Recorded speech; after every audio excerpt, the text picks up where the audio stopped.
नमस्कार मित्रांनो, आज दिनांक 15 जून 15 जुलै आज आहे. आपण पाहत आहोत बरेच हवामान अंदाजक जे अंदाज देतात. तसंच पुणे वेधशाळा अंदाज देत आहे.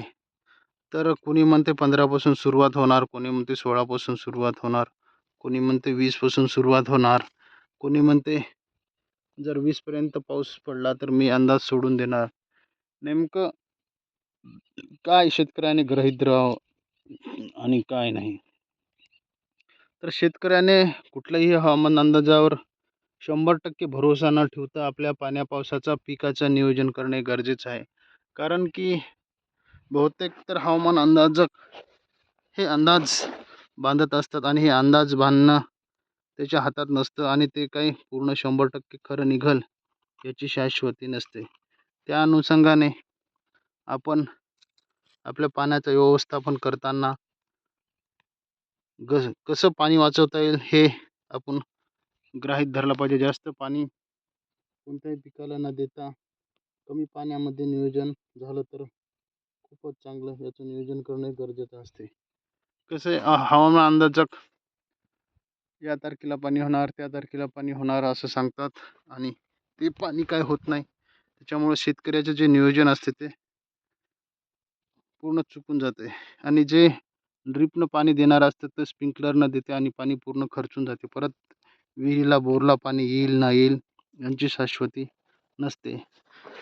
तर शेतकरी मित्रांनो, असाच हळदीचा एक प्लॉट पाहू शकतो. पाण्याअभावी आपण अशा भेगा पडलेल्या दिसतात.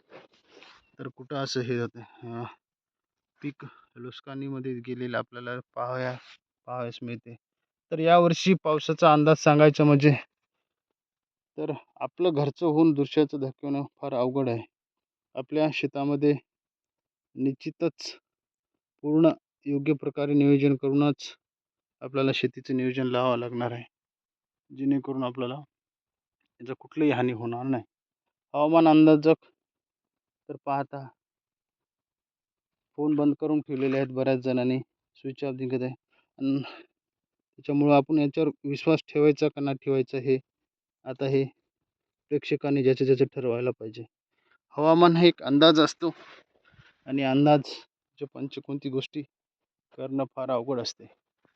तर सांगायचं तात्पर्य तर आपण कुठलेही पाण्याचे नियोजन यावर्षी तर गेल्या वर्षीच्या तुलनेने पाणी कमी आहे असं आपल्याला वाटत आहे. कारण की बघू शकता सुरुवातच थोडीशी लेट झालेली आहे. तर सोलापूर, कोल्हापूर, पंढरपूर, पुणे काही भागात तर अजून पेरण्या झालेल्याच नाहीत आणि शासनाची गंभीरता आपल्याला लक्षात येते. त्यामुळे त्या विषयावर आपण बोलणं योग्य नाही किंवा न बोललेलंच बरं. आपण जे नियोजन करत असतो ते पूर्ण नियोजनबद्ध करणं गरजेचं आहे. पिकांना योग्य पाणी देणं गरजेचं आहे. पैसे जातील आपल्याकडं, पैसे शिल्लक जर असेल तर कापसाला हो, हळदीला हो, मोसंबीला, संत्र्याला, केळीला ड्रिपच्या माध्यमातून पाणी दिलं तर एक पाणी कमी जास्त जरी झालं तर आपल्याला आपली पीक हातात येईपर्यंत पाणी राहील याची 100% शाश्वती राहते.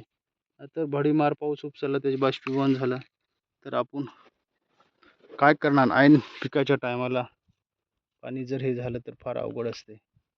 त्यामुळे या हवामान अंदाजाकडे आपण लक्ष देऊन किंवा न द्यावं हे आता आपल्या शेतकऱ्यांचा निर्णय हा वैयक्तिक आहे. शेतकरी जगला तर पूर्ण वर्ग जगू शकतो. शेतकरी जर जगला नाही, शेतकऱ्याचे उत्पन्न जर झाले नाही तर काय होणार याविषयी आपण न बोललेलंच बरं. आज मार्केटमध्ये बघता कृषी सेवा केंद्रावाले, शेतकीवाले, इतर लोक फार ठप्प बसलेत. कुणाकुणाची तर आज सुद्धा होत नाही. कारण पूर्ण हा शेतीवरच अर्थव्यवस्था आहे. जवळपास 75%च्या वर हे शेतीवरच जनजीवन आर्थिक व्यवहार आहे असं आपल्याला आढळून येते. जेणेकरून आपण अशा प्रकारे नियोजन करा की पाणी बचत कसं होईल. आपण व्हिडिओवर जर नवीन असाल तर नक्कीच चॅनलला सबस्क्राईब करा आणि शेअर करा. तर आपल्या अंदाजानुसार, आपल्या माहितीनुसार पाणी हे येणारच आहे, पण कुठं कमी कुठं जास्त होईल. पण गेल्या वर्षीच्या तुलनेत यावर्षी पाणी फार कमी आहे. उन्हाची तीव्रता पाहत आहोत 14 तारखेला, 15 तारखेला किती प्रकारे आपण चटके सहन केले हे आपण पाहिलेच आहे. तर सांगायचे तात्पर्य तर पाणी हे 21 ते 27 दरम्यान मराठवाडा, कोकण, विदर्भ इकडे तिकडे सर्वच भागात होण्याची दाट शक्यता वर्तवण्यात येत आहे. आणि देवाला सर्वांनाच जगवायचं आहे, त्याच्यामुळे शेतकऱ्यावर एवढं खूपू शकत नाही. पंढरपूरची जत्रा आता काही दिवसातच परतते आणि परतीचा प्रवास सुरू झाला तर हमीनं पाणी पडतेच, हे आपल्याला फार दिवसापासून माहीत आहे. तर व्हिडिओ कसा वाटला नक्कीच सांगा आणि तुमच्याकडं पावसाची काय स्थिती आहे ते आपल्याला कॉमेंटच्या माध्यमातून सांगा. आणि हा व्हिडिओ कुठपर्यंत पोहोचला हे नक्कीच सांगा. आपलं उत्पन्नाच्या हिशोबानंच प्रत्येक शेतीला खर्च करा, अनावश्यक खर्च टाळा, पाण्याची बचत करा.